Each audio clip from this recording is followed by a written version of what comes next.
Hello, ladies and gentlemen. Welcome back to another week here at Apollo Racing Club. This week we will be racing at Barcelona. Should be a very, very interesting race. The famed F1 test track has a little bit of everything, either loved or hated by all of our drivers. And it seems to be a similar split 50-50 here between the commentators as well. My name is Matt, and joining me in the commentary booth from last week is going to be Paul. Go ahead and say something to the nice folks watching from home. Yeah, it's going to be another fun week. I know Barcelona is one of those iconic tracks that it just shows up in every series, and so everybody knows what it is, but nobody really has quite got it all locked down. There's a little bit of variation in it that everyone has a strong point and everyone has a weak point, and just like he was saying, this should be an interesting week. It looks like we shouldn't have to worry about rain this time, crossing our fingers, but I think we'll see some fun action on the track. For sure. And, one more note about the track, because it is a test track, there is a little bit of everything. There's a lot of long sweeping corners. There's a couple of very, very irritating chicanes. But it's a nice, tight track with 23 cars on the lineup right now for this week. Should be an interesting race. Right now, we're just getting started with the first of our hot qualifying laps. We're going to go ahead and get the cameras over there right now. And we're going to be watching Spencer Brown start their lap around Barcelona, coming around the long sweeping right-hander there. And that is, I believe that's turn number 4. I'm going to have to pull up a track map so I can be on top of it. But let's go ahead and make sure the cameras can hear what we're doing too. I think you'd call that turn 3. Is that turn 3? Yeah, that's fair. I guess the first two don't really count, but Spencer Brown making their way around. Let's see who else is... There's actually one car out in front of them, a number 50 car of Nick Schwartz.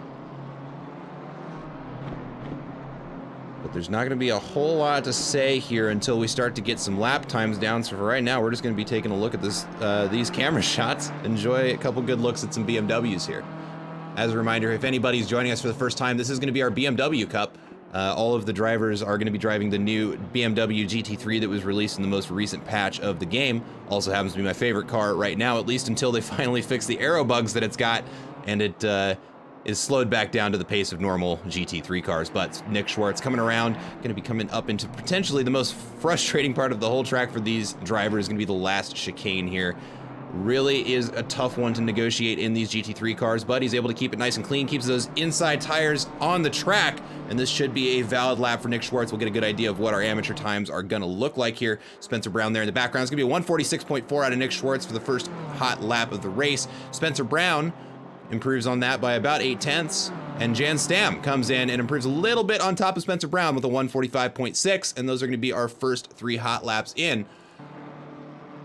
We'll see what the rest of the amateur drivers have to say about that. Thomas Castellani comes in with, that's going to be a 149, Cody Barrett with a 146, and Rick Reeder, no surprise here, comes in with a 145.4, probably going to be the fastest reclassification of a driver's license in the league's history, because this guy certainly does not belong in the M class. So enjoy it while you can, Mr. Reeder, because you are not going to stay there for very long. Right now, we're going to go take a look back at Nick Schwartz. Right now, 0.7 up in the Delta. Going to be posting a very significant improvement on the previous lap. Let's see, 0.7 would move them up into second place as it stands right now. We'll see if they're able to hang on to it for the rest of the lap here. Just a couple of corners left to go.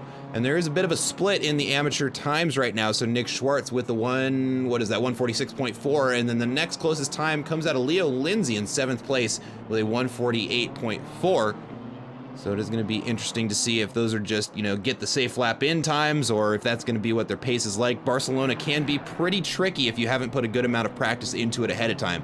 We might see that be the case, or they're pulling a classic me strategy for those of you who have driven with me in the past, which is qualifying as practice for me. So we'll see what these lap times look like as we get through qualifying. Nick Schwartz, half-second improvement on the Delta right there, and he is going to secure that with a 145.9, moving up into 4th place. Jan Stam crosses the line with a new first place time of a 142.2. Let's see, Thomas Castellani on quite the lap here, coming around the final bend with 2 seconds improvement in the Delta, which will be a significant improvement here, moving him, and he's going to hang on to it, moving him up into 7th place with a 147.3. Yeah, that definitely looks like it was the case. Just getting the tires warmed up, making sure that their lines are concrete, because all of the drivers are posting consistent improvements here, with the top three all being within 0.4 of a second of one another, with Spencer Brown just a little bit behind that with a 1:45.6.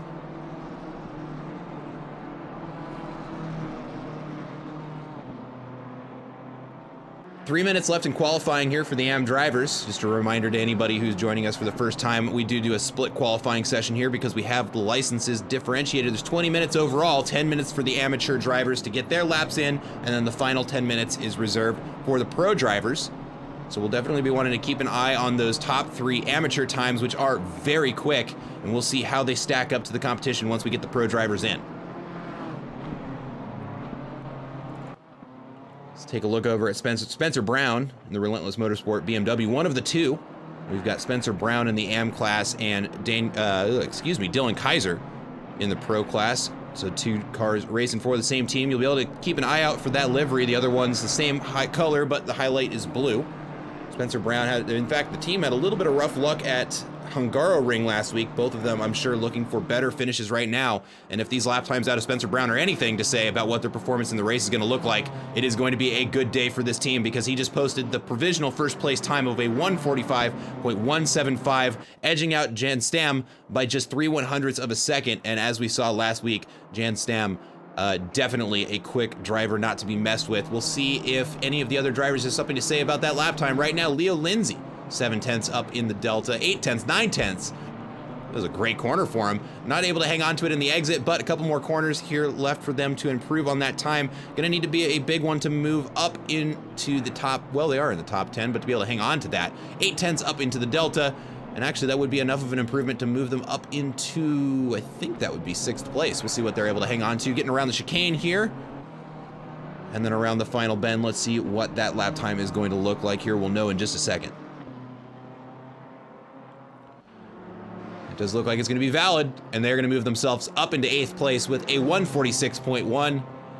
And that is going to probably be tough to beat for the rest of the amateurs. Left just a minute and a half left of qualifying for them. And we'll see what they're able to do. Ayrton Green out on the track right now. Shows up a little bit late into qualifying, but better late than never, because they post a 1:44.9, boxing out Spencer Brown by just shy of 0.3 of a second. And all of a sudden, we've got another competitor here in the AM race.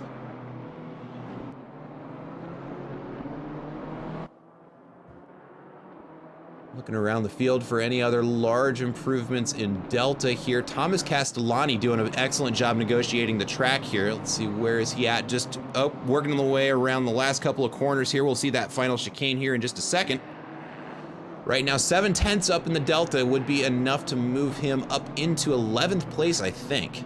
Maybe enough for top 10 finish in AM. We'll see if he's able to squeeze out a little bit more of an improvement coming around that chicane. He does get a good exit there and pulls back a little bit of Delta, and it looks like he's going to be able to hang on to it, continuing to improve coming around that final corner. Down the pit straight right now, it is going to be 0.7 improvement, and that is going to be 11th place for Thomas Castellani with a 1:46.6. 25 seconds remaining, and then the pros will make their way out onto the track.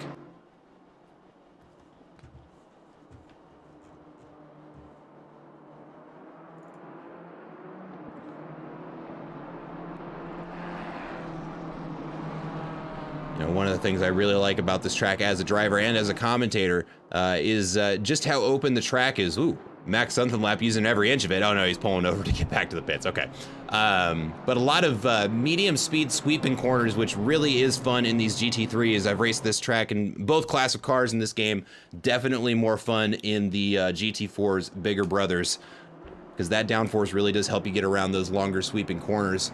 And the GT4s kind of just have to shove their way around them. Yeah, and like we were saying, it really does have a little bit of everything, which really does make it an interesting track to drive. Even though it's a little bit, you could almost call it stale because of, like I said, everyone always races here. It's always been, there's always something going on at Barcelona. It really adds a lot of variety that over the course of one lap, you have to have every different type of driving locked down. really does test your versatility as a driver, a track like this, which is good. It's the kind of challenge that drivers like to have, at least most of the time, depending on how their lap times look. But that is going to do it. I think for the last of our AM laps, it looks like Arthur Chu is finishing up a lap right now, coming around the final chicane. Leo Lindsay also out on the track, does not have it in the Delta to post an improvement. Ayrton Green also still out there, 3/10 up in the Delta, and is on track to set the session best. We'll get this last opportunity to try and post the best amateur lap time. Arthur Chu crosses the line without an improvement. Let's go ahead and take a look at Ayrton Green finish up this lap. Believe that is, yep, coming up into the chicane right here. Is Arthur Chu going for another lap? It looks like he hasn't pulled. Okay, he pulls off at turn 1. There we go. Yep, Ayrton Green, half second up in the Delta. This is going to be a big one, folks, with a 1:44.3, and that is going to be the time to beat for our pro drivers. And if practice times were anything to base the pro performance on, it is going to actually be pretty close here, folks. Daniel Wright getting ready to start the first of his hot laps for the pros, and there we go. And you were going to say, Paul? I was going to say, I remember Ayrton Green having some really strong laps last week, so if that's anything to go by, he should be up near the top again this week, and that is a pretty solid lap time. That's about the range I think we'd see most of the pro drivers in. Yeah, that is, at least based on the times we were seeing in practice, that is going to be competitive. That is going to be competitive. Almost certainly going to be in the top 5, depending on how the pros do here. Potentially even top 3 territory. But we will see. Daniel Wright, I think, is the one farthest up in the track out of our pro drivers here. So he will be the first one to let us know what these lap times are really made out of. What is time made out of? Depends on how you want to classify it and how existential the chat wants to get with me today.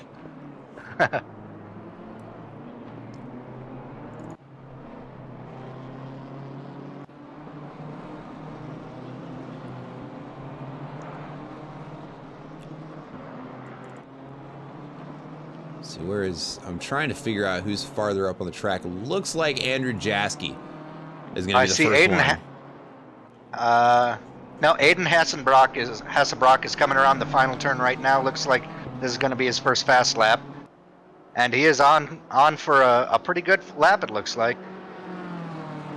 Coming across the line, that's a 44.9. Again, just behind Ayrton Green, but that's going to put him into second place.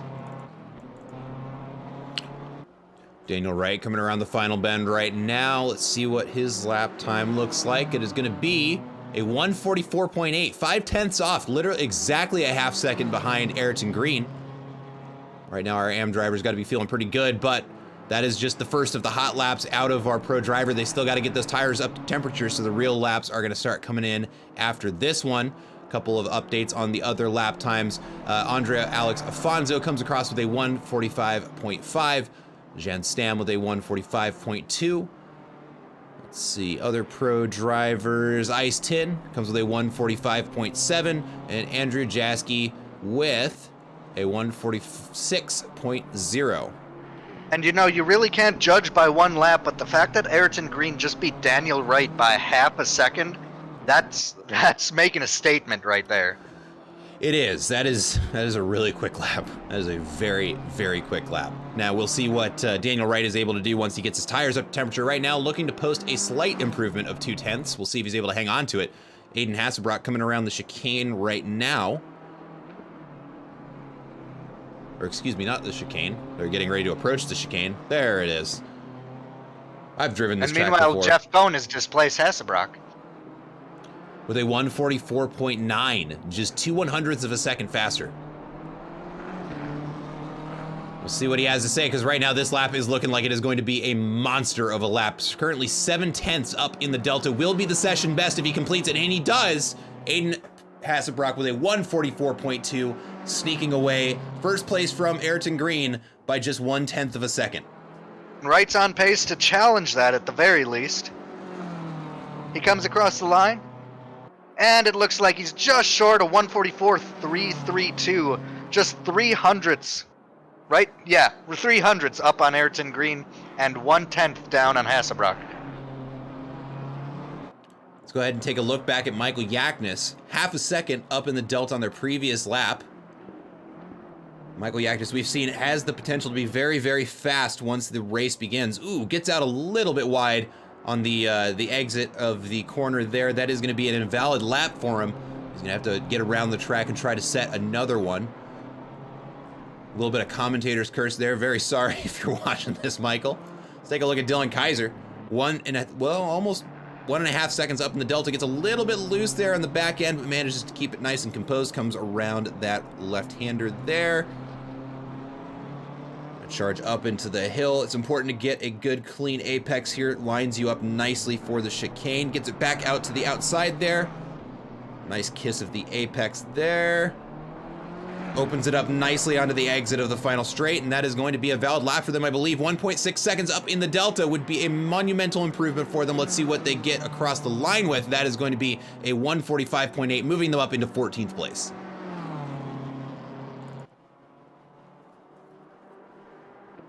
Take a look back at Michael Yaknis here. Starting another lap after invalidating that last one, coming around the long sweeping right-hander there. It's uphill as well. Now we can see that goes slightly downhill into another sweeping long curve. Which is part of the reason why I love this track so much, is it's got a flow to it. Once you get into the rhythm, you really do get locked in. And that's where the consistency comes from for me anyways.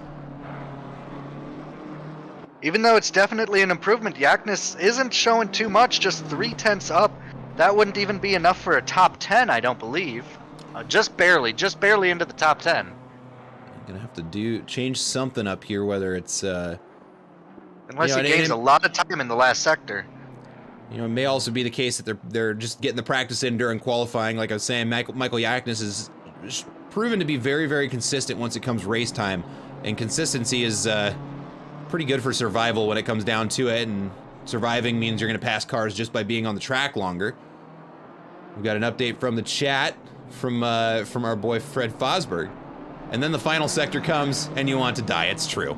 It is true. We were talking about it a little bit earlier. You just missed it. The chicane is a massive bummer, especially in GT3 cars. And that is going to be Michael Yaknis crossing the line with a 1:45.5, moving him up into 12th place. Aiden Hasselbrock, not content with just having first place, has to dominate first place. Currently on pace to do the session best lap, but Daniel Wright is fighting very hard to try and compete with that as we watch Aiden Hasselbrock run a little bit wide there. That is going to be an invalid lap. Yeah, and we can see he gets on the brakes. He's going to line up for a good exit onto the pit straight here, trying to make this next lap count. See, where's Daniel Wright on the track? Coming up to the chicane right now. He finds a 10th there. Let's see if he can hang on to it. Man, it is really down to the wire whether or not he gets the session best here to sneak away with first place. I don't think it's going to happen this lap, though. It is not. Does post an improvement of a couple 100ths of a second, but it is not going to be enough to take first place. Has 9 100ths of a second, basically 1/10 of an improvement in order to start the race in first place. Very, very interesting to see Aiden Hasselbrock sneaking that away from Daniel Wright. But even more impressive, Ayrton Green hanging out in the pits, got to be drinking some champagne right now. Still in the top 3.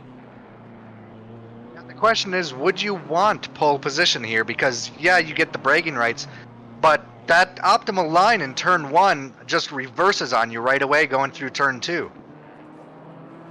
That is very true. Let's see. Third place starts. They've got the outside line going into the first corner, right? Oh, and Hasselbrock spins going through, what is that, turn 5, I believe. Oh, I can count. That's turn 6. I can get him. Yeah. I don't think he's going to be able to set another lap before the end of the session. Michael Yaknis does improve on that previous lap with a 1:45.10, moving him up into 6th place.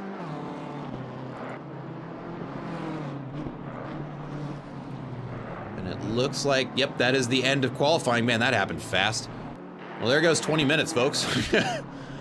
But that is going to few stragglers out on the track. Michael Yaknis still trying to post an improvement here. Andre Alfonso as well. 2/10 up in the Delta coming down the straight into sector 3.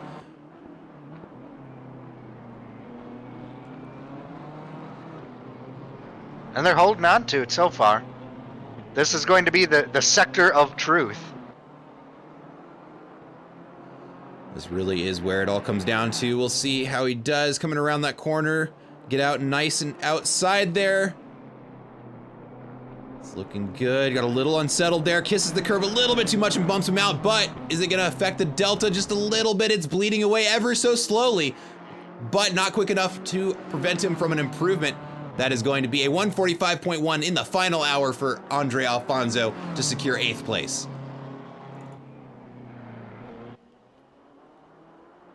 Just 2 cars out on the track. It looks like, is Alfonso going to stop or does he get another lap? I can't tell. No, it's definitely out of time. Okay, yeah, there we go. Now he's pulling over. Final car on the track is going to be Michael Yaknis right now. 1/10 up in the Delta 2s now. Let's see, come on, squeeze out just a little bit more coming around that outside. Let's see what that exit looked like right now, just 1/10. And it's bleeding away. That is not going to be an improvement for Michael Yaknis on his final qualifying lap, but oh, excuse me. It is an improvement. It is an improvement. The UI didn't catch up on it, but when he crosses the line, it is a 145.04, edging out Rick Reeder by less than 1/100th of a second. And this is where the UI gets interesting here, folks. Bear with me. Doesn't really have a great mechanism for switching between race and qualifying, so we'll go ahead and just take a look at this screen while we wait for the game to catch up. There we go.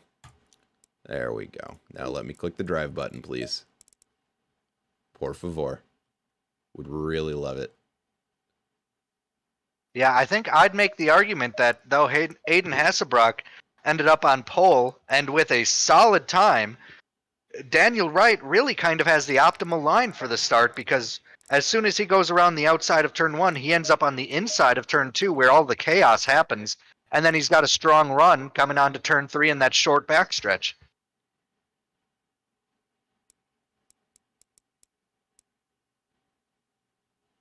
Sorry about this, folks. The game is doing a set of course of things, and it's actually not letting me get back into the cameras here. So we're gonna hang out on this slide for just a moment, and I'm gonna try and fix this before the race starts. Sorry about that, folks.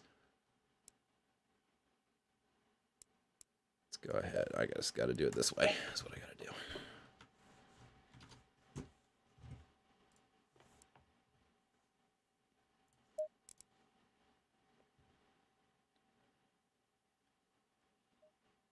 In the meantime, oh wait, or is it going to be easy and actually let me right back in? It's going to be easy and might actually let me right back in. Okay, all right. Maybe.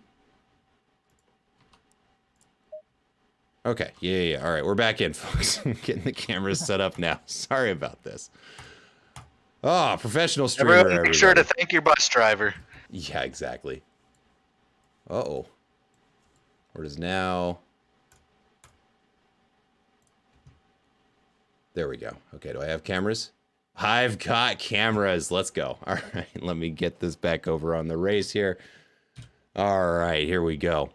1 minute left until we start our formation lap. Let's go ahead and just do our celebratory quick walk of the track here. Take a look at these skins, folks. Just a reminder here at Poly Racing Club, we do allow fully customized skins, and all of these drivers, most of the drivers are doing them themselves. And it really is impressive just to take a look at all of these things. And I am absolutely not biased. I totally don't love the BMW GT3 in this game. That's not why I'm doing this. There is a very, very disappointing lack of anime girls this season. To be fair, there were quite a few of them when we started, and it does seem that just enough of the drivers that had those are not participating this late into the league. Fifth weekend of the season. One more to go. We'll be at Brands Hatch next week, if I remember correctly. Which is quite the track to race GT3 cars around, if I'm being honest. Especially the big chunkin' BMWs. Yeah, not a lot of room. I've said it before on stream. I'll say it again. Those tracks are intended for vehicles with 2 wheels. But we're going to begin our not our formation lap, but our pace lap. With Aiden Hasselbrock starting off in first place, Daniel Wright in second, Ayrton Green hangs on to the top 3 dream. in the M class, followed by Jeff Cohn, Michael Yaknis, Rick Reeder, Andrew Jaski, Andre Afonso, Spencer Brown, and Jan Stam to round out the top 10 here. And let's hope Jaschke has better luck than last week, where qualified, what was it, second on the grid, wasn't able to connect to the grid, started last place, and then got caught up in a back marker crash on turn 3. I'm sure he'll be looking for a better result than that this week. I was actually talking to him a little bit about that before the race started, and that was exactly the sentiment that he was sharing. Looking for some better luck out here, even in sim racing. Luck is a factor, and not the best luck in his cards last week, so let's hope for a better finish for him, and should lead to some exciting racing here. Andrew, very, very quick driver when he's able to get the entire race in, so we'll see what happens here this week here. It's always, I think they would call it detrimental to the longevity of your race. Uh-oh, it looks like Cody Barrett's starting from the pits right now. And a disconnection. Yeah, I don't show it.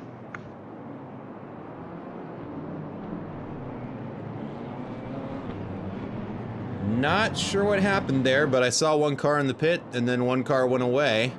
Although we still have... Nope, that's just the broadcasting UI being weird. Yeah. It's 23, yeah, so he definitely backed out. Did not sound like starting the race from the pits was in the cards for him.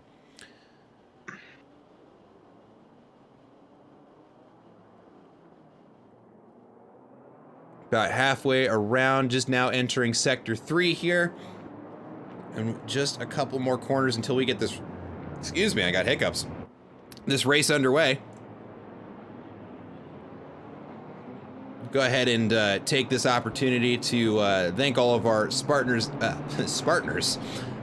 and sponsors that make this all possible. We're going to say a big thank you to SimGrid and GridFinder. We are approved leagues on both of those two services. Each of them serve their own niche. With GridFinder, you can just go up to the website, plug in a couple of details, their drop-down menus. Even I can't mess it up.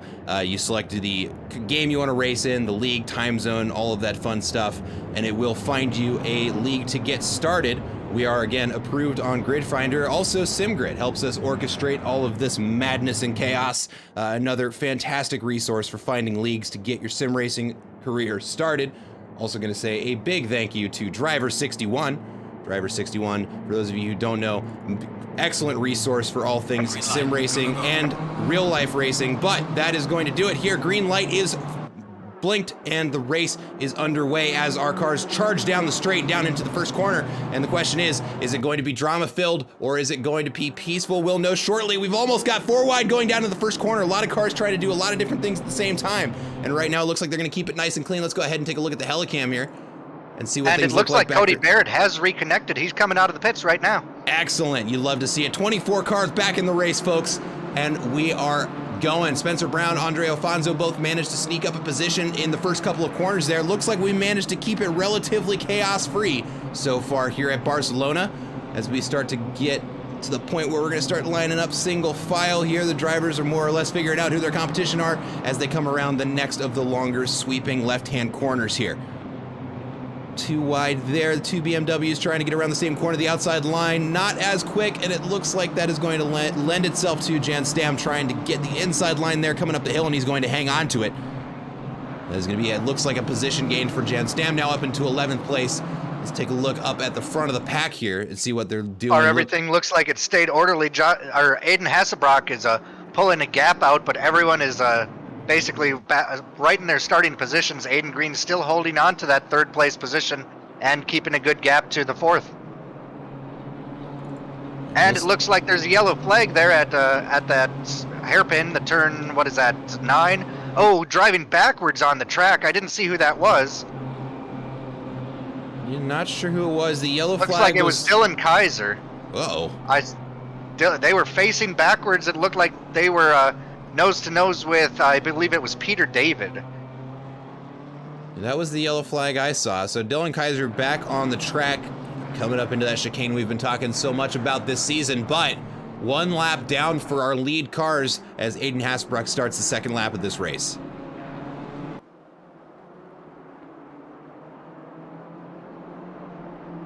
Things getting pretty spaced out already, actually, which is pretty surprising to me. They tend to be a little bit more packed longer into the race, but Barcelona really does have a way of splitting up the drivers based on how much practice they've put in here. But we do have a little bit of a battle evolving for 7th place here behind Spencer Brown, with the car of Rick Reeder chasing him down. As we saw in qualifying, very, very quick car, that number 35 BMW. We'll see how long Spencer Brown's able to fend him off or potentially start to gap him. Yeah, that's a tight little battle right there for, what is that, for 7th place? With Reeder and Afonso. Afonso looks like he's just dropping back a little bit, but Brown and Reeder nose to tail.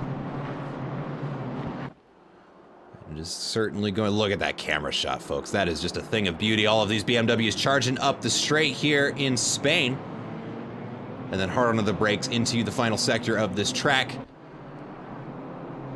where really this is where the majority of the time is either lost or gained here, at least when I'm the one driving anyways.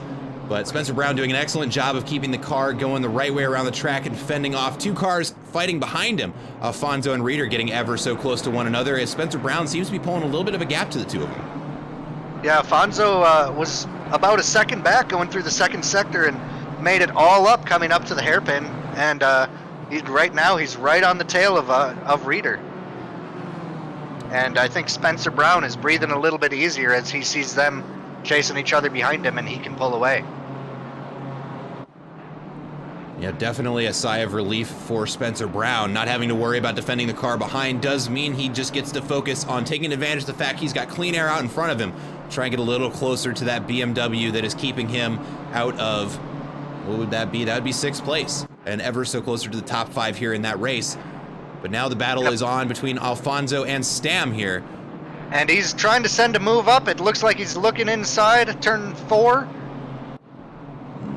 He's just going to fall back in line, but I know he's in striking distance and he's making every chance he can. And there he goes. Reeder runs wide and Afonso ducks in underneath and he's got the move complete. That was textbook. Oh, but we might see a switchback. Rick Reeder looking on the inside of this corner. I don't think he's gonna be able to make it stick. No, he is not. But now he's under pressure from Jan Stam. Yes, he is. It looks like it may have just been a rough lap for Rick Reeder. 7/10 down on the Delta from the previous lap. So it may not be quite time for Alfonso or Spencer Brown to start celebrating here. We'll just see if Rick Reeder's able to get this back under control, as we were seeing very, very fast lap times out of this driver during qualifying and practice. Just got to get it stuck down for the race. And Reeder ran wide into the hairpin again. Jan Stam looked up inside and had a move going, coming out of the hairpin, but then got a little bit loose and almost lost it off the track. And now Stam is under pressure from Hernandez and Eiston right behind him as he loses touch with Reeder. And now there is a battle for 10th, folks. And actually, let's go ahead and look a little bit farther up the field here, as there's now a battle for 3rd. Ayrton Green having to defend from a move up the inside from Jeff Cohn. And it looks like Jeff's going to make it stick, but Ayrton not letting it go easily. Through. Oh, man. And Green just gets hung out to dry as both Cohn and Yaknis crowd him going through turn 2. And now Yaknis is making the move on Cohn going into turn 4. Nothing that Green can do going around the that. outside. Ooh. He's holding on to it, and he has to duck inside just to defend from Green. I think we're going to be sticking on this battle for a little bit here, folks. Ayrton Green just getting bullied by the other pro drivers, trying to get around that first corner, but he's hanging on to the pace now, still on the rear bumper of Michael Yaknis out in front of him. We'll see how long he's able to defend that, because he also has Andrew Jaski coming up behind him now, who is going to be looking to get 4th place, or 5th, or bump him out of the top 5, excuse me.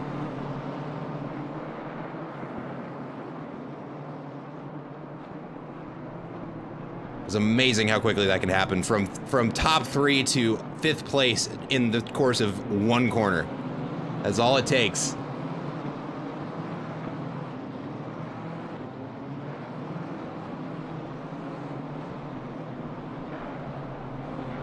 And this 3-car battle is turning into a 4-car battle as Cohn leads the train, followed by Yaknis Green, and now Jaschke joins them.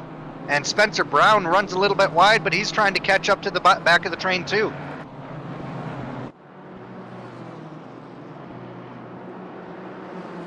Things spacing out a little bit up here in the front. Aiden Hasselbrock making this look easy.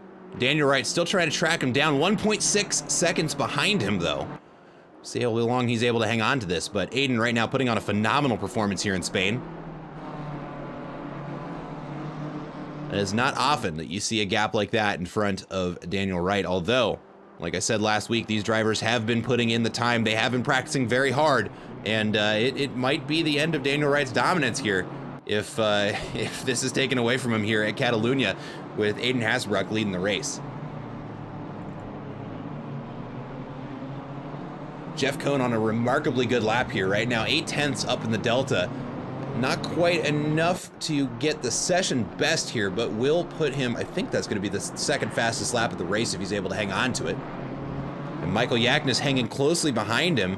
We can see the battle between, let's see, oh, it does look like Andrew Jaski did pass Spencer Brown, or excuse me, who am I talking about? No, we were talking about Ayrton Green, excuse me. Sorry, folks. Meanwhile, Cohn and Yaknis are really starting to pull a gap as Green drops back and he's in his own battle with Jaski, and Spencer Brown just trying to reach out and touch, but now he has to worry about Afonso behind him. You can never be on offense for too long before you end up right back on defense. That is very true. We'll see how Ayrton Green is able to fend off Andrew Jaski. Ooh, a little bit loose there on the exit of the chicane. Although it looks like it made Jaski behind panic a little bit and have to get on the brakes. Not able to capitalize on that mistake out of Green out in front quite as much as he needed to, but close enough to get a little bit of the draft coming down the straight. Might put him in striking distance here in a couple of corners. A little bit farther down the grid for 12th place, Chu is making a run on Ice Tin right now. Coming into turn 1, who's also chasing down Hernandez. This is a three-way battle. All trying to take advantage of the slipstream into turn 1, and nobody's quite close enough to make any moves happen. But Ice Tin is looking, he's gaining on Hernandez going through turn 3. And it looks like he might be in striking distance in the next corner or two. He's looking to the inside right now, but has to drop back in line.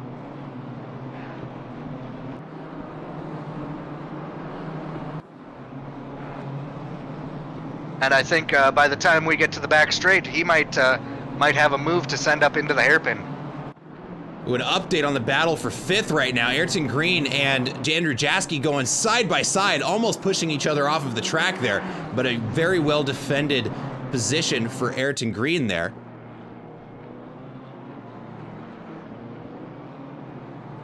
Let's see here. Why does it...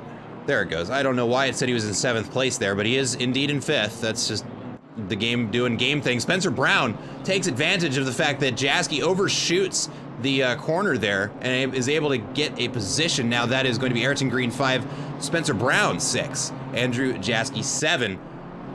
And it does look like it's going to become quite the battle for 6th place here as Ayrton Green is starting to pull a little bit of a gap, but Rick Reed, or excuse me, that's Alfonso that's now entering the battle here. And meanwhile, going down the backstretch, Ice Tin did get a slipstream, wasn't able to do much with the slipstream, but then was right up on the bumper of Chu going into the hairpin. Now he's got the slipstream going down the front stretch, and he's easily going to make a move into turn 1. Ooh, it's Hernandez defends the inside, and Hernandez holds on to it for position 11. Yep. That was a well-chosen line there, but it looks like, man, Ice Tin just not ready to give up yet. Gets an excellent run around this corner. He's going to be right on the rear bumper and is going to have that draft coming up the hill. An excellent place to have it. We'll see if he's going to be in strike. Let's see. Yeah, it's excellent defensive driving from Hernandez out there in front, putting his car right in the middle of the road and making Ice Tin have to guess which way he's going to go. And you know, Ice Tin is getting frustrated, especially as he looks in his mirror and sees Chu gaining on them as they battle for position here. Ice Tin just wants to get by and get released. He's obviously, I think it's obvious that Ice Tin is faster, but that doesn't mean that you get the position. You still have to make the pass. And that is one of the most frustrating things as a driver to have to sit there and endure, is being stuck behind a driver that you are decidedly quicker than, but just not having the room to make the pass happen. And at Barcelona, it does look like a very wide track when you compare it to something like Hungaroring or Brands Hatch next week. But that also gives the defending car that much more room to work with as Ice Tin overshoots the corner there, ends up on the rumble pads, and it does give the car out in front, Daniel Hernandez, just a little bit of breathing room. This is a great battle still going on for 5th place with Green, followed by Brown, Jaschke, and Afonso, all nose to tail coming down. It's going to be a slipstream fest down the front straight. Is anyone going to be able to make a move by the time they get to turn 1? Well, we will see. Ayrton Green already lining up for the defensive line here, going to turn 1. Gets on the inside there. That might be a little bit too much, though. Goes from inside to middle to give Spencer Brown a little bit of a scare there, but is able to hang on to the position. But Spencer Brown right on that rear wing of the car of Ayrton Green there, coming around the corner, and they're all going to slot in single file to come up this straight now, and maybe Ayrton Green was able to get enough of a gap there to not have to defend coming around this corner. We'll see. You can see Spencer Brown there late on the brakes, really gets close there, but is gonna have to compromise the exit. But as I say that, Ayrton Green runs it a little bit wide there. Oh, and we see Jan Stam go up the inside there, trying to get on the inside of that hairpin. Almost makes it happen. Jaschke.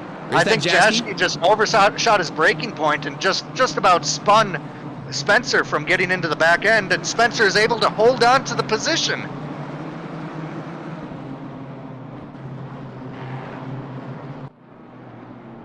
I'm getting my last names mixed up here, folks. Excuse me. Thank God Paul's here. he's bailing me out. And now Jaschke's got Afonso in his mirror. There's just no time to rest for these drivers. That was a great defensive move, and by defensive I mean literally avoiding the wreck for Spencer Brown going into turn 5.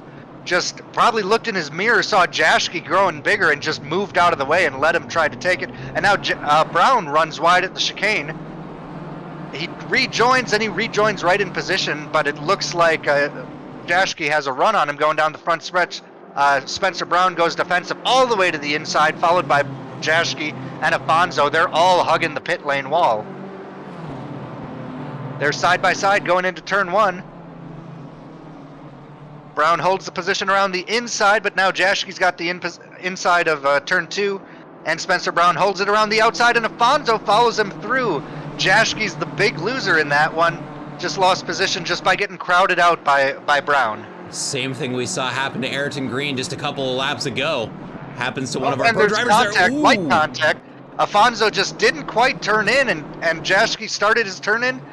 Afonso didn't make the move, and he just understeered a little bit wide, but he's still side by side with Jaschke going through turn 5, and he's not going to be happy with that. He's going to be trying to get that position back.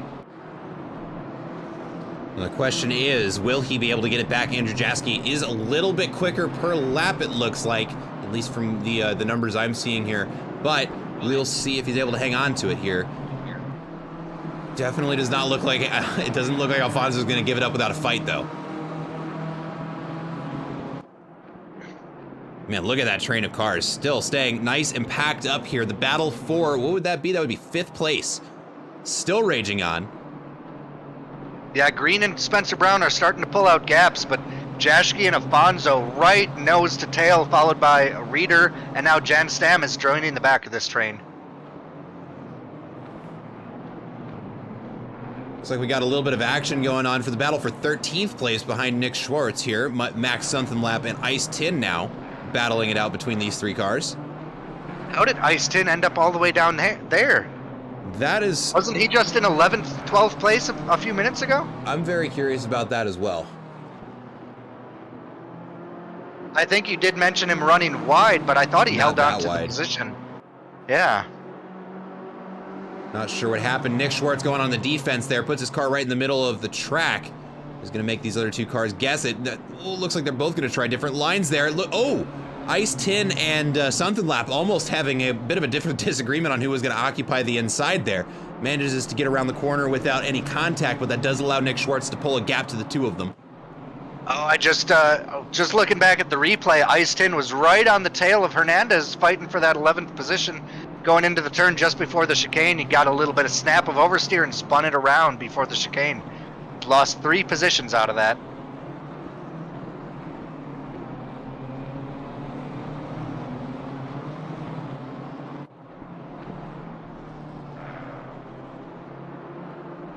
Looks like there's a bit of a battle for second starting to evolve behind Daniel Wright here. Jeff Cohn, Yes. last lap set the session fastest of a 1:44.5, just a couple hundredths of a second faster than Aiden Hasselbrock, who currently has a 4.5 second gap to the next car in second place. To say, this is getting to be if you're looking at the front, this is looking like a boring race, but right behind him, there's a fight, three-way fight for second place between Wright, Cohn, and Yaknis. Yaknis, who disconnected from that fight for 5th place, is now fighting for second.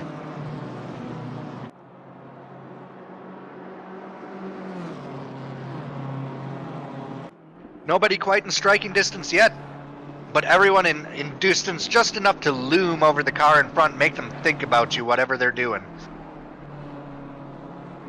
We are going to be watching this battle here for a little bit. Looks like the rest of them have more or less spaced out. The battle for 16th is getting a little bit tight between, let's see, that'd be Leo Lindsay, Andre Lloyd, and Augustus Klemp. We'll take a look back there if it tightens up any more than it has.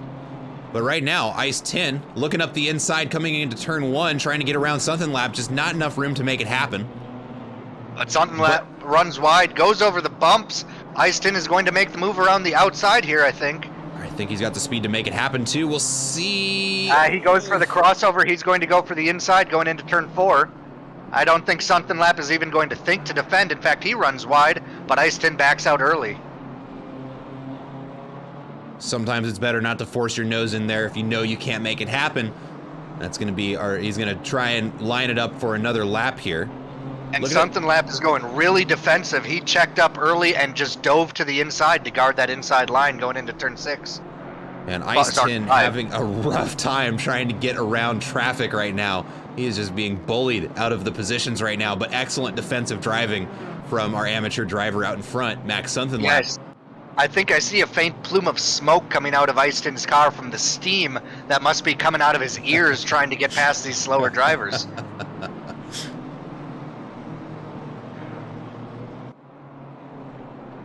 And Something Lap runs wide again out of the hairpin. Ice 10 is right on his bumper, just can't make the move happen, and Something Lap throws him off, but he leaves the door open for Ice 10 coming up to the chicane.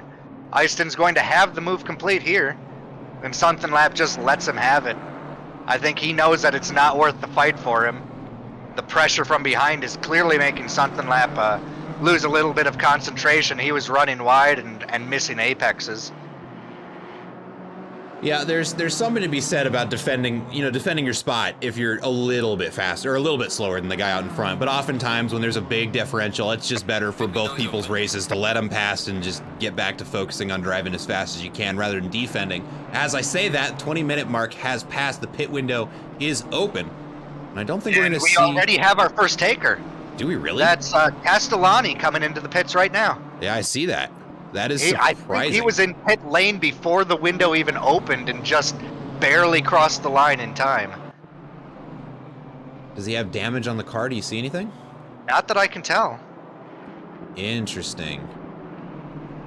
Not sure what's going on. Although the car's also not up on jacks, so doesn't seem like he's taking a tire change. Or maybe fueling? I mean, it would have to be. Does it have to happen one at a time? I can't remember. Well, the tire change is mandatory. They must change their tires in order to fulfill the pit window. Right, but is it fuel and then tires, or can they happen at the same time? They happen in conjunction with one another. Oh, and we just missed an accident there between Spencer Brown and Alfonso, it looks like. One of them spun around. I almost got the cameras there in time. But now we've got 5 cars stacked on top of one another, battling it out for 6th place. Oh, God. I think we're up to 6 until one of them peels off for the pit lane. That looks like it was, Jaski. I think it was Jaski. In the number 15 car, Castellani gets a stop-and-go penalty, probably speeding in pit entry, and then he cuts turn 1, runs wide at turn 2. I think he's trying to let cars by, and he clearly was distracted by something. Castellani did complete his mandatory pit stop, but yeah, now he got a stop and go 30-second penalty.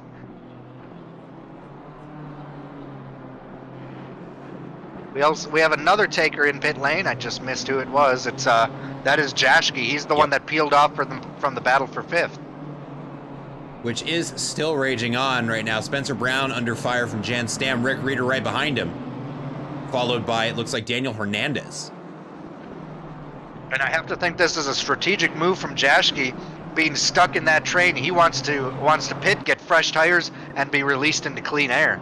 And if he gets released now, it looks like he will be, because the closest car to him is the leader, Aiden Hessebrock, coming through the chicane around the final corner. Just as Jaschke gets, he's getting released right now. He's going to have miles of clean track in front of him.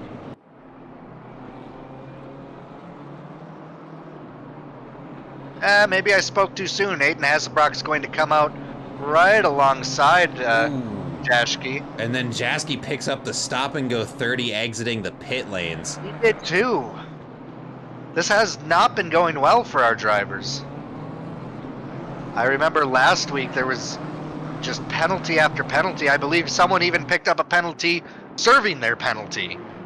That you would be correct. That did happen. Oh, I shouldn't laugh about that. That's unfortunate. If it happened to me, I would be very unhappy. Yeah.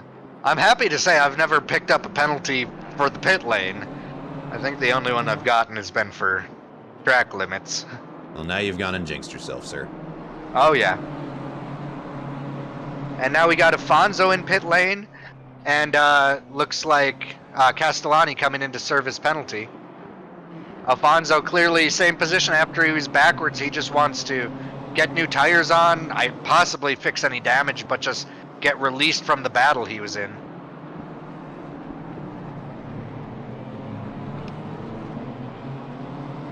Spencer Brown still under fire from Jan Stam, battling it out for 6th place. Jan looking like he's getting a bit impatient, taking peeks at the inside of every apex that they're coming up and looking at. Spencer Brown not waved by these little mental games here, but is going to be close enough here to where there's going to be a bit of a pull down the straight here. We'll see if he makes a move up the inside. Spencer Brown goes for the wide line. Jan Stam looking at the inside, potentially. Not able to make it happen, though. So what did I say earlier about getting a penalty when you're serving your penalty?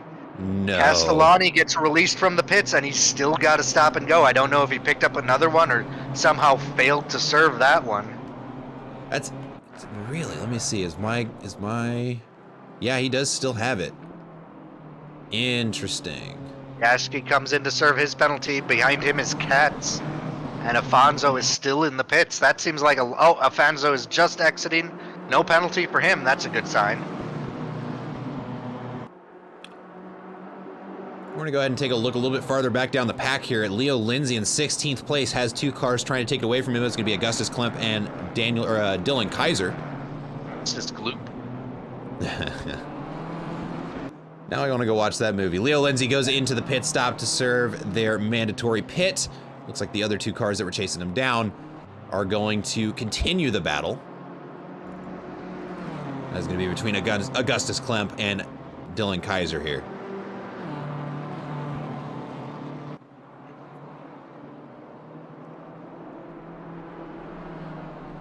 Meanwhile, Aiden Hessebrock just putting on a clinic, now 5 seconds clear of Daniel Wright, who's another 1.5 seconds clear of Jeff Cohn behind. Ooh, and Michael Yaknis picks up a stop and go 30 now. What is going on? Drivers, what are you doing? Hit the brakes. I think that's 4 handed out now, just 6 minutes into our pit window. Really dashing some hopes for some drivers today. The stewards have just had it. We've got Lindsley showing yellow flags in pit lane. Castellani's coming in to serve his 2nd penalty. Ooh. It was a well-defended pass there by Augustus Klemp there. Almost gets taken on the switchback, but is able to hang on to it. Lindsley comes out with another penalty. Man.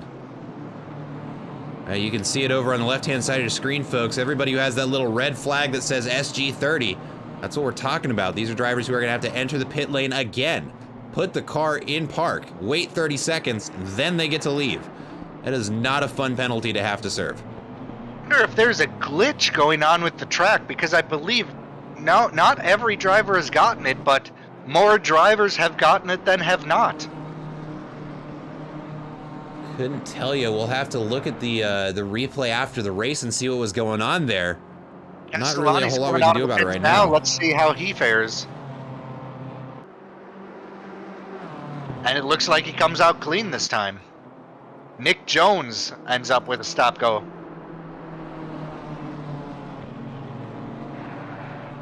It's like Chuck Ho and who's that in 937? Andre, that's gonna be A. Lloyd battling out for a position. Looks like Ho backs out a little bit early there on the brakes rather than trying to force it too wide around that corner. Now coming up into another hairpin. Yaknis in the pit lane to serve his penalty. He's going to be extremely disappointed after fighting for 5th place to have, and Spencer Brown comes out with a penalty. Jeez.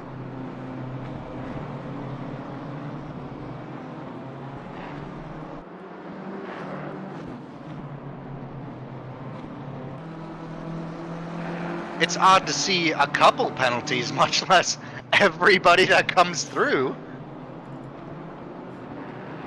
Arthur Chu under fire from Nick Schwartz here. Coming up into the chicane right now to finish the lap.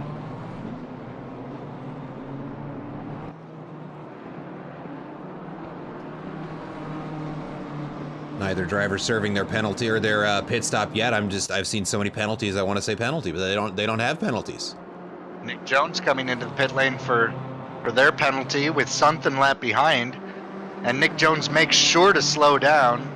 Oh, I'm not sure. He might have accelerated to the line.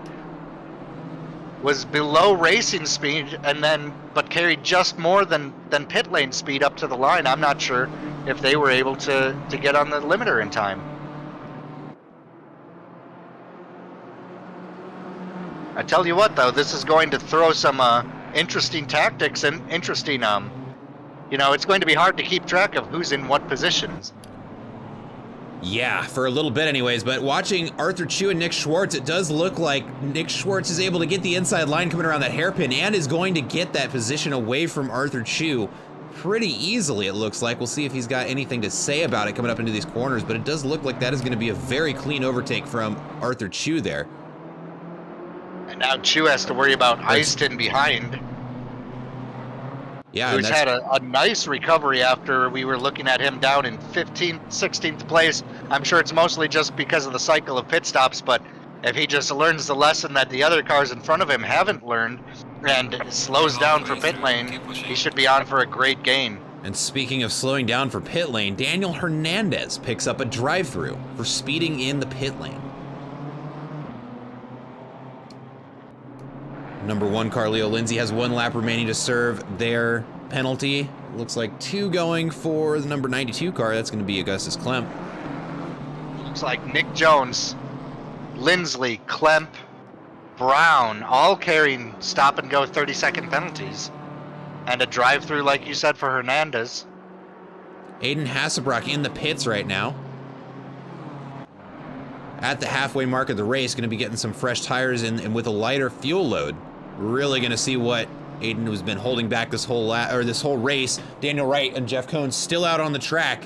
So we'll see where Aiden gets released back onto the track. We'll see if he's got clean air, or if he timed it wrong, he's going to be stuck behind some blue flags. Only time will tell here. Got a penalty. It looks like he comes out clean, which is a good sign for him, because that would be devastating to get a 30-second penalty after just dominating this race so far. Yep, and nothing but clean air for Aiden Hasselbrock. We'll be checking the lap times out of that driver here in just a couple of laps once the tires are up to temperature. Lindsley is in to serve their penalty. And behind Chu coming out, Katz coming in, Ho in the pits. And Hernandez is stopping in, it looks like, to just serve that drive-through. See, 2nd place car of Jeff Cohn diving into the pits right now. Out of our top 3, that does mean that Daniel Wright is the only one who has yet to serve the pit stop. And Chu comes out with a stop-and-go 30-second penalty. I will say there are multiple lines coming into the pit entry. I wonder if these drivers are having a hard time knowing which line to slow for. There should be There should be a little marker, like a little on the ground sign that tells them which one it is. It makes me wonder if maybe it got knocked over. Yeah, someone took it out like they do the braking markers. And that's just throwing everybody for a loop. Here's a reminder to any drivers who are watching, practice your pit stops. It is laying on the ground, so nobody knows which line they have to slow for. As Easton comes in, you can see him drive by a little standing board that's laying down on the ground halfway down pit lane. Try and hop over to the cameras the next time I see somebody coming in. That's the big brain play. Yeah. Just knock over the speed sign, and then everybody's gonna get stop and go 30s. As you can see, we have still 6 outstanding penalties still having to be served here. This is crazy. And I assure you, if we were in voice chat, they would not be nearly as chipper as we are being about this right now. I'm sure there is a lot of untapped frustration being communicated over in radios right now. Most of it probably not safe for the stream. Ayrton Green gets released from the pits without a penalty.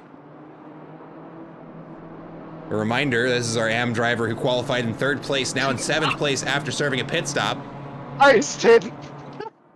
Did Ice-Tin pick up the stop and go? Nobody knocked down the board for the pit exit. Oh no. So at least people won't worry about speeding on pit exit because they'll just not know when to turn off the limiter. Oh man, it's all falling apart here, folks. 26 minutes left to go here. A little over halfway into the race. 5 minutes remaining for our drivers to finish their mandatory pit stops. And it has been an interesting race for a lot of reasons. A lot of nice tight battles as we watch Ice-Tin get passed by Daniel Wright there, and that was definitely a strategic position or decision on Ice-Tin's part. Just a couple of drivers remaining to serve their pit stops. Daniel Wright is one of them. We'll see if this time, without having to focus on defense, has been enough for him to claw back some time away from Aiden Hasselbrock, who has served the mandatory pit. Looks like the 991 car of HU clears their penalty. It looks like 3 more are in the pits right now, getting ready to serve it. Augustus Klemp, I believe, has 1 lap remaining until they have to do so.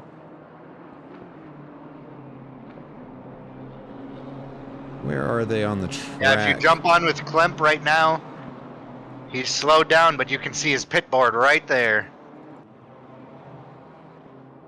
We just missed it on the stream there, but it's knocked down to the ground on the right of where the camera is, what we're looking at right now. Daniel Hernandez released back out on the track without any drama. It looks like Spencer Brown still on the jacks.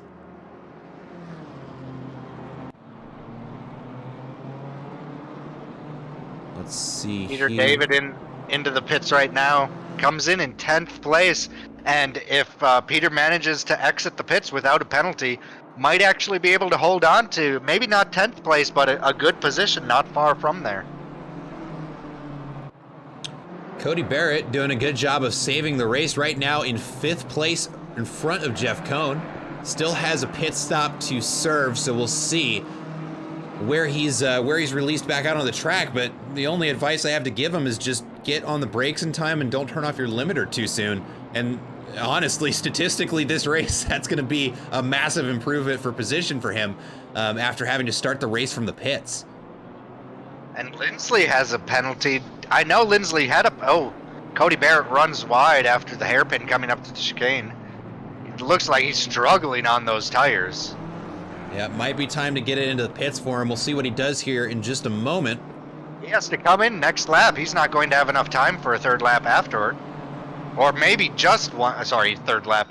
Maybe just time for 1 more lap after this one, but I don't think you want to push it that close. No, you definitely do not, because the penalty for not serving a mandatory pit is race ending. That's game over. If I remember correctly, I think it's actually a 3-minute penalty.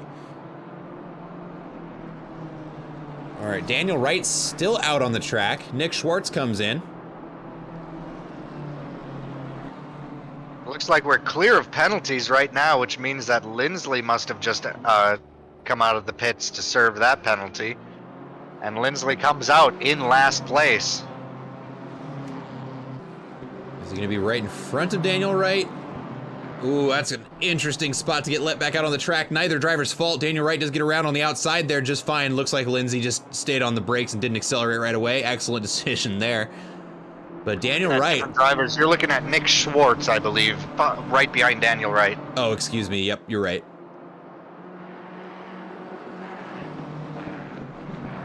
And there's a driver in the pits.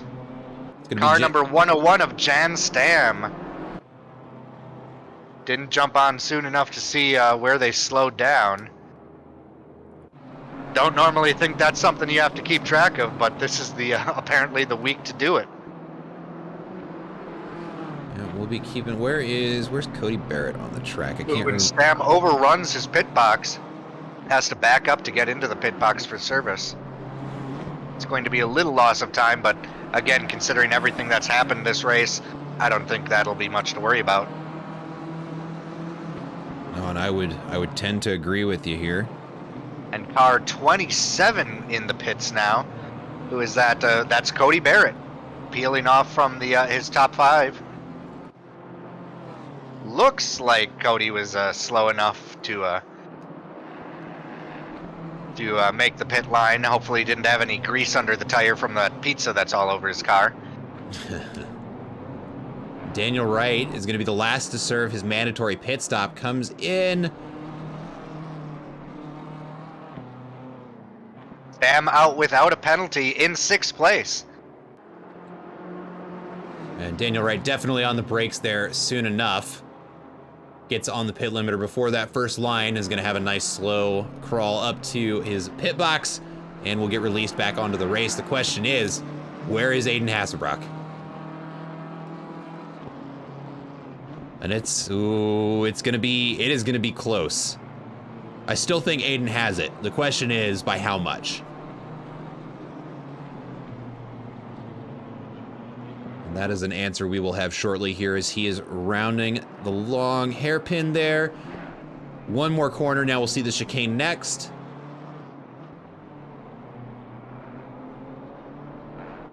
Well done. And does not look like Daniel Wright is off the jacks yet. And I believe he will be stationary as Aiden takes back first place.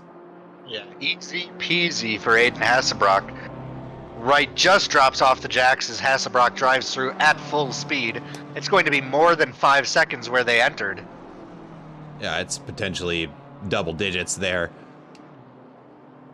We'll know Wright when comes out alongside Chu and Jaschke, but they're both a lap down, so Wright really has clean air in front of him once he makes it past Chu, which I do not think will take very long. Especially not on the fresh rubber that he's got and the lighter fuel load than when he started the race. We'll see what he's able to do with it. Though he does have Cone just a second behind, got corner behind. It'll be a lot for Cone to catch up, but if these lap cars hold up right at all, Cone could be on his tail within a lap or two.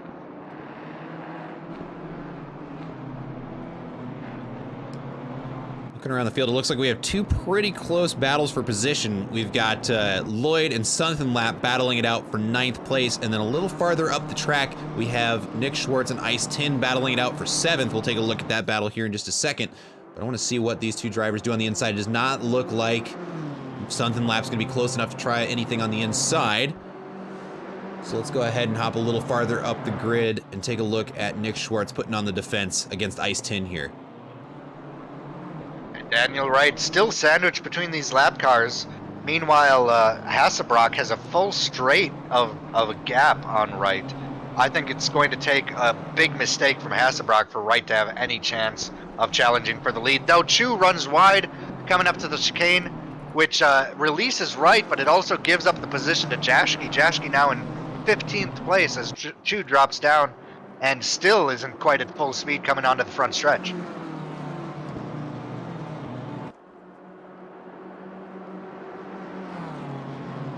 We just got the update on the splits. It is getting slightly smaller between Daniel Wright and Aiden Hasselbrock. What last sector was 9.4 seconds, now just 8.9 as he comes up into turn 3, making it look easy. Let's see, who's battling for position right now? It looks like Lloyd, Sontenlap, Afonso, and Yaknis all nose to tail, just like they were before the pit cycles. Maybe not all those cars together, but it's the same names we've been saying this whole race. Which has got to be both exciting and frustrating for our drivers. I know how irritating it can be to get hung out to dry and just have nobody to race with. But being in the pack like this is one of my favorite places to be. Also one of my favorite places to watch as a commentator, as they come down the pit straight here and are going to attempt to carry this battle on for another lap here. 17 minutes left to go, and it is still anybody's race here in the middle of the pack.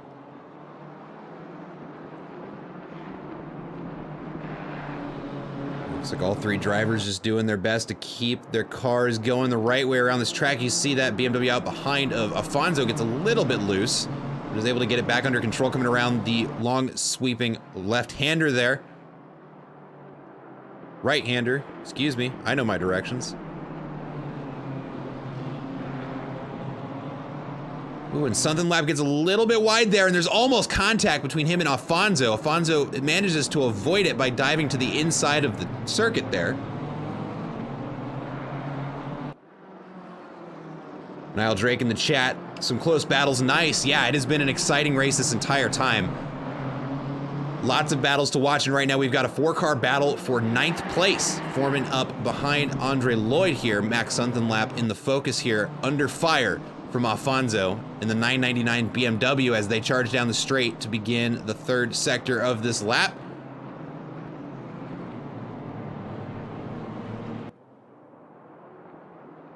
We can see just how close these cars are to one another. Really doesn't give them any room to try and do something creative. At this point, they really are looking for a mistake to capitalize out of the car behind. And we can see Afonso getting a little impatient there, runs a little bit wide, and Thomas Castellani picks up a drive-through penalty for violating track limits. This has not been a good race for Thomas Castellani. I believe he's one of the people who had 2 stop and goes to serve, and now he picks up a drive-through. This is just a weekend to forget for him. Ooh, and right behind Andre Afonso, Michael Yaknis is going to be looking up the inside coming into turn 1. We'll see what he does with it. Afonso just lets him have the position, but Afonso's going to have the inside of turn 2 if he can hold on at all. No, he just runs wide, lets him have the position. And now Yaknis is right on the inside of Sontenlap. No chance Sontenlap is going to be able to defend going through turn 4, so Yaknis is now going to be released to chase down Lloyd. Wow, and that was a master class in how to get around slower traffic there, folks. Just wait for the moment and capitalize on it when it's there. He had the car right where it needed to be able to make that pass happen. And Afonso's looking up the inside of every turn, which, of course, is going to throw off the car in front of him, but it's also throwing off his line. He falls back in line behind Sontenlap, but he's still trying to find a gap to get his way through. Especially after Yaknis goes through, he's, again, we've been saying it all day long, but he's impatient and wants to get past that car and get going forward on the track. An update on Daniel Wright and Aiden Hasselbrock. 14 minutes left in the race, and the gap between the two of them is shrinking, folks. Daniel Wright putting in the session fastest lap on his last lap with a 1:44.5, just a few tenths of a second off of his qualifying time. And that gap is getting slower. I have to think Hasselbrock might be taking it easy. He's got more than enough gap to work with, so he's just trying to be consistent and, not make any mistakes, not spin, because a spin would give the position up. He's got gap to work with, so he's just relaxing and trying to run it out to the end. And Yaknis is right on the tail of Lloyd coming up to turn 1. Lloyd goes out. Yaknis goes inside. They're side by side in turn 1. Yaknis slides wide, pushes Lloyd off the track. They make contact. Lloyd spins, hits Sontenlap. They're all. Ooh, Yaknis ends up the worst out of them. Afonso takes his 3 free positions, and Yaknis is just left behind. Meanwhile, Spencer Brown, lap down, gets in the middle of this battle, so that's going to calm things down for a little bit, we hope. Niall Drake, I was technically right. Yes, you were. But we'll see who was actually right when we look at the reports channel after the race, because I have a feeling there's going to be some debate about that pass right there. Although I think it was just a driving incident. Yeah. But that is Afonso up into 9th place, able to capitalize on the mayhem. Just gets a little bit lucky with the direction of the slide from the car out in front. Yeah, and I think from that position, if anything, you would have to say that Yaknis was, if we're going to place blame, Yaknis was he caused the start of it, which unsettled Lloyd, and Lloyd, when he lost control, ran back into Yaknis and turned him sideways. It was just, the person who got affected most by it was the person who started it, which, you can't much place a penalty for that. Yeah, we'll have to look at the replay after the race and take a look. As pointed out by chat, Ice Tin is closing in on Nick Schwartz in 7th place. That gap is getting smaller, folks. We may have a battle for 7th place here in just a short moment. And Castellani, he has a drive-through. I believe that's the same drive-through he already had. That's correct. At least I didn't see him go into the pits. Up at the pointy end of the field, Hasselbrock now held in a 7.5 second gap to Wright. Again, just managing that gap, I think it's going to be a struggle unless Hasselbrock makes a big mistake. It's going to be a struggle for Wright to catch up to him. 10 minutes is a lot of time for anything to happen here. And looking at where Hasselbrock is on the track, he might see one more blue flag car before the end of the race, so we'll be keeping an eye on that to see how that pass goes, because that could be the difference between Wright finishing in first or Hasselbrock hanging on to it. And that car in front of Hasselbrock is Cody Bear. Oh, Suntenlap has a drive-through penalty now. After that incident on turn 2 last lap, I'm not sure if he got pushed wide and got a penalty for that or what happened there. But as I was saying, that car in front of Hasselbrock is Cody Barrett. He's the one who disconnected at the start of the race, had to start from pit lane in last place by seconds, and now he's up to 14th place. I believe that might be the last car on the lead lap, or maybe he's 2 laps down, but in any case, that's a good position to be in for him, all things considered. Well, and another thing to point out is Cody Barrett has served 2 pit stops this race, although I believe that may count where he started from. But even still, not just starting from last, but starting from the pits, and manages to pass 20 cars to get up into 14th place. Talking to Cody before the race, his strategy here was just simply last longer than anybody else and make the fewest number of mistakes. And we can see that's exactly equal to 10 positions gained in just about an hour. Suntenlap comes in for that drive-through penalty we were just mentioning. Again, going to be a disappointment for him after battling for, I believe that was 10th place a lap or two ago. All of a sudden, coming out of the pits. It looks like he managed to hold on to position, but he's not in contention for any moves up in the near future. Looks like 10 seconds in front, 10 seconds behind. Suntenlap comes out of his penalty in no man's land. Oh, the car that did pass him was Cody Barrett.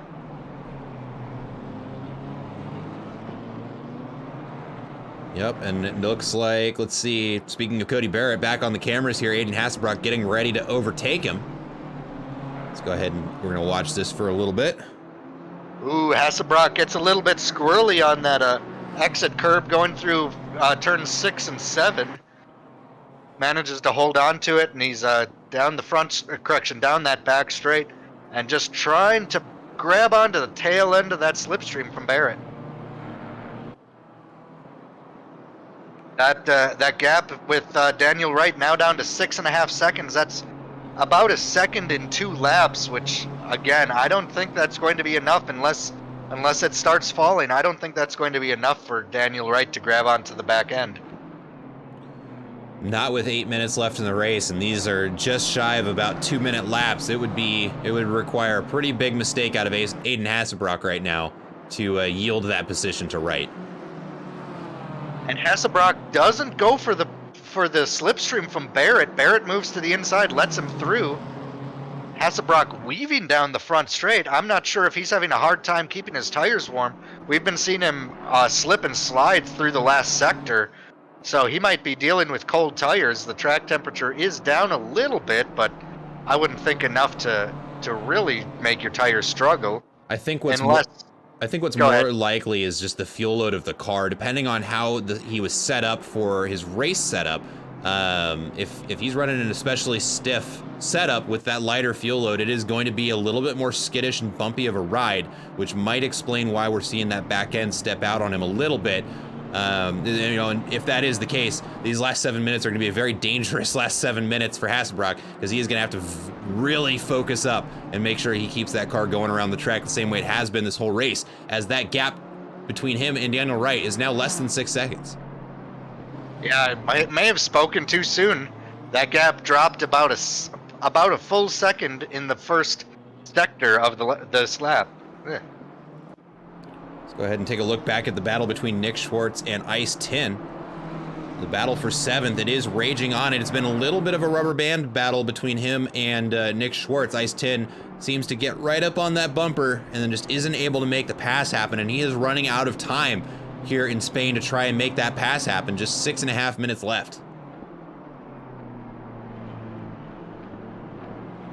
I'm looking around the field for any other close battles for position, but this does look like it's it. Excuse me as I say that. 11th and 12th. Dylan Kaiser and Andre Lloyd also very close to one another.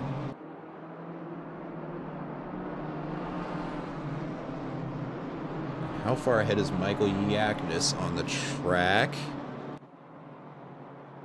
Just a corner ahead there, it looks like. As he passes the teammate of Dylan Kaiser there on the outside of the hairpin and makes the pass happen. Now we'll have 2 teammates lined up between one another. We'll see how their teamwork looks here in just a couple of corners.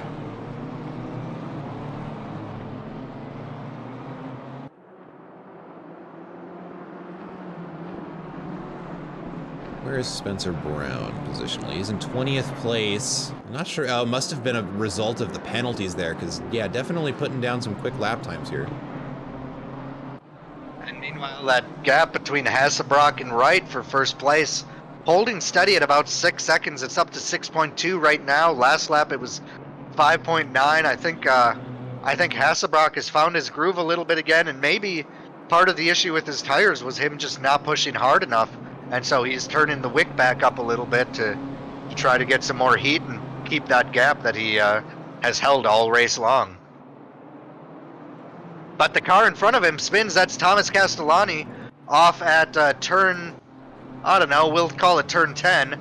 Off at that right sweeper after the hairpin. Just saw him spin off in front of Hasselbrock. Luckily he was clear of the track, and Hasselbrock drives through cleanly, as does everybody behind him.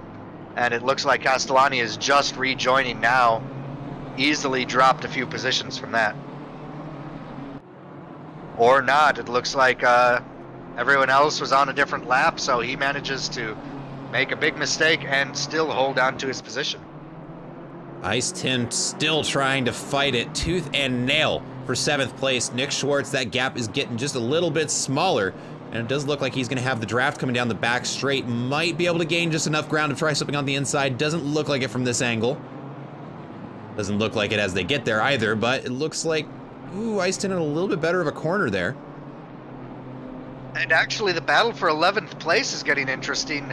Dylan Kaiser fighting with Andrew Lloyd with, was that Andrew? With Lloyd, with Spencer Brown right in the middle, kind of swapping things up. Brown was side by side with Kaiser. Brown is a lap down in 20th place, side by side with Kaiser in turn 4. Brown got pushed wide, and now he's fallen back and actually held up Lloyd to pull a gap of about 2 seconds for Kaiser. And Kaiser and Brown are teammates too. It's weird that they were swapping it up going into turn 4 this late in the race on different, not for position. It could have just been a miscommunication too. You never know. And meanwhile, that helped Kaiser get drive clear of Lloyd. Now Kaiser coming up to the back of Michael Yaknis down in 10th place, which is incredible for him because he's the one that we saw backwards on the track a few laps ago. And served one of the many stop-and-go 30s that were handed out this race. Let's not forget that as well.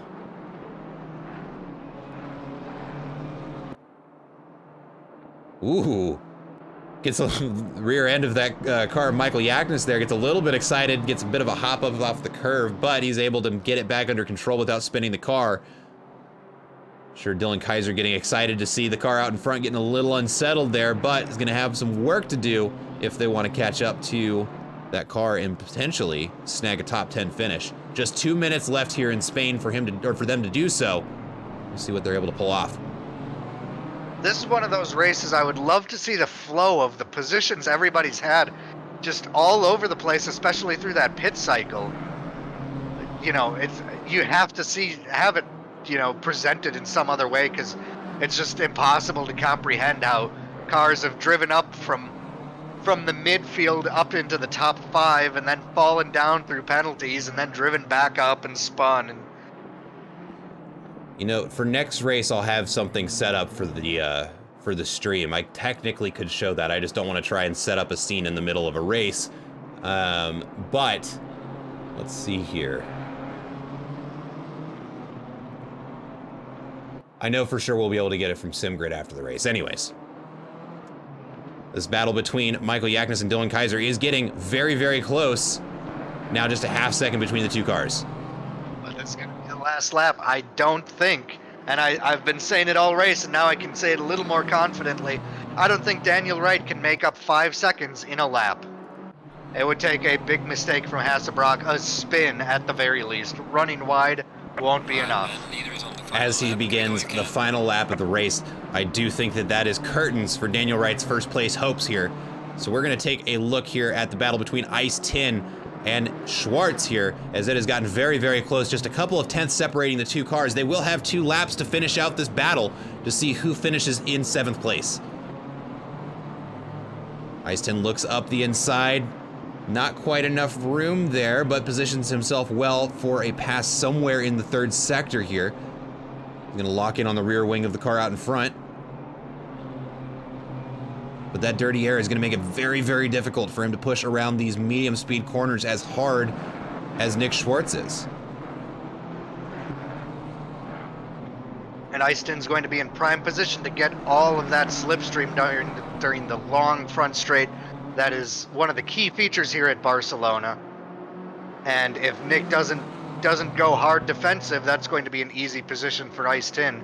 You can see him closing the gap. Nick's holding his line, but he's just not quite there to make the move. And he does. He dives inside turn 1, just barely gets a tire alongside, and Nick Schwartz lets him through. He wants to finish the race, doesn't want to be backwards, but he's pulling alongside turn 3 and drops back in line. That is going to be a pass for Ice Tin, expertly planned and executed there. And that is going to be 7th place for Ice Tin in the final lap of the race. We'll see if he's able to hold on to it. But not to be forgotten, let's take a look. There was a battle between Michael Yaknis and Dylan Kaiser that seems to have gotten some space between the two cars. So I think we're going to keep an eye on this. Hasselbrock comes down the front stretch. He crosses the line. That's a dominating win for Hasselbrock with Daniel Wright 4.5 seconds behind. As he comes across the line right there, Daniel Wright to finish the race. Jeff Cohn in 3rd place there. Ayrton Green, I think that is going to be 1st place in the split. And actually a remarkably good performance. Started in 3rd, finishes in 4th. But you know, we've hardly talked about Ayrton Green the whole race. He set a consistent pace. I don't think we talked about him at all during the pit cycles, but he must have been up near the top because look where he finished. I don't think he couldn't have gotten a penalty either and finished in 3rd. No, so I mean, just kept their nose out of trouble and finishes the race strong. Very similar to Cody Barrett, who again started from the pits and finishes in 3rd. Oh my goodness, and what we just witnessed there, a bad exit of the chicane for Ice Tin gives up the position in the final corner of the race, and that is going to be Nick Schwartz in 7th, Ice Tin in 8th. A very unfortunate mistake in the final corner of the race. to give the position back up to Nick Schwartz. And right at the line, Nick Schwartz pulled over hard and hit the brakes to let Eiston by. I wonder if he thought that Eiston might be upset with him and wanted to get out of his way and so that he didn't have to deal with a ram at the end of the race. Not sure. We're going to watch the race finish here for 10th place between Michael Yaknis and Dylan Kaiser. Just not quite enough room to try something on the inside, but they are going to be, it looks like, just 2 other cars to finish crossing the line, but drivers are already going ahead and leaving there. And that is going to be our race. Let me go ahead and grab a screenshot of this before it goes away. I just looked back at the replay. Eiston just outbraked himself going into the chicane, ran wide, and then had to cut the corner, and again went from the apex right out to the exit, while Nick Schwartz had a good exit and just drove right by him into the final corner. Well, that is going to do it for this week's race, folks. A very exciting race here at Barcelona. Just a quick rundown of, I gotta go ahead and let's go ahead and tell the set of course to be quiet. Go ahead and just give you guys a rundown of the final standings here. Is going to be Aiden Hasselbrock with a very well-deserved first place finish, followed by Daniel Wright and Jeff Cohn for second and third place. Ayrton Green in the AM split, finishing best in class in fourth place, followed by, Rick Reeder in fifth, Jan Stam in sixth, Nick Schwartz in seventh, Ice Tin in eighth, Andre Alfonso in ninth, and Michael Yaknis to finish out the top 10. But that is going to do it for us this week here. Any final thoughts for the folks watching at home, Paul? I really don't have much to say after that. It's kind of at a loss for words trying to process what we just saw.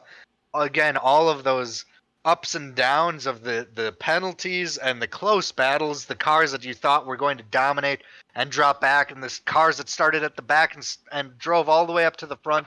And again, a great performance. The ones that really didn't change, that were steady the whole race long, were Aiden Hasselbrock, Daniel Wright, and Ayrton Green. A great finish from Ayrton Green in the AM class, and a great dominating performance from Aiden Hasselbrock, and just exactly what we've come to expect from Daniel Wright race after race. You can never speak too highly of Daniel Wright. No, and another driver I got to make sure gets his spotlight. Cody Barrett, starting from the pits, finishes the race in 13th place. Manages to avoid getting in any collisions, and also managed to avoid the waterfall of stop and go 30s that got dumped all over our drivers just trying to serve their pit stops. Big hats off to Cody Barrett as well as the others. But that is going to do it for us here this week in Barcelona. Join us next week, same time, same day. We will be racing at Brands Hatch next week, which is, if we get 25 cars on the grid at Brands Hatch, you folks are not going to want to miss that race. But from us here in the commentary booth, as well as everybody else here at Apollo Racing Club, thank you for joining us for another week here, and we will hope to see you next week for Brands Hatch. Thanks for watching, everybody.